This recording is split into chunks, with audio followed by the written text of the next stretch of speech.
સુરતના અમરોલી ખાતે આવેલા લંકા વિજય હનુમાનજી મંદિર ખાતેથી કળશ યાત્રા કાઢવામાં આવી હતી, જેમાં ભક્તો મોટી સંખ્યામાં ઉમટી પડ્યા હતા, કારણ કે ભગવાન જગન્નાથનો જળાભિષેક કરવામાં આવ્યો હતો। જગતનો તાત ગણાતા ભગવાન જગન્નાથની 146મી રથયાત્રા પહેલા આજે 4 જૂનના રોજ જળયાત્રા યોજાઈ રહી છે। જળયાત્રા અમરોલી ખાતે આવેલા લંકા વિજય હનુમાનજી મંદિરથી નીકળી હતી। કળશ સાથે મોટી સંખ્યામાં ભક્તો જળયાત્રામાં જોડાયા હતા।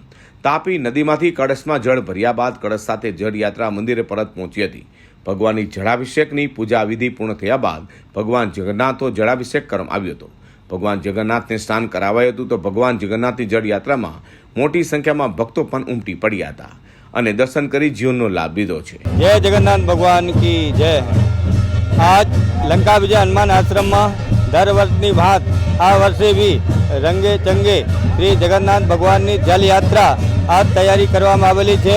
108 नदियों जल एकत्र करने ताप्ती मैया ने चरणों ने पूजन करने बधी हरिभक्तों 108 नदियों जल जगन्नाथ भगवान ने जगन्नाथपुरी ने हिसाबे आज स्नान कराववामां आवशे। बहुत 100 अनेक औषधियों है, औषधियों साथ हरिभक्तों ने लाभ लेवा माटे आ बहुत सारो में सारो अनेरो प्रसंग है। जगन्नाथपुरी में भगवान स्पर्श ना कर सकता होइए छे, पर आ एक जगन्नाथ भगवान है कि वर्ष में एक बार अषाढ़ी बीज यानी 20 तारीखे रंगे चंगे रथ यात्रा निकलશે। हरिभक्तों ने भगवान दर्शन आपवा माटे वर्ष में एक बार आवे छे। ए पछी आज स्नान थाय ते पछी भगवान बीमार पड़े छे, 15 દિવસ પછી अपने दर्शन आपवामां आवशे नहीं।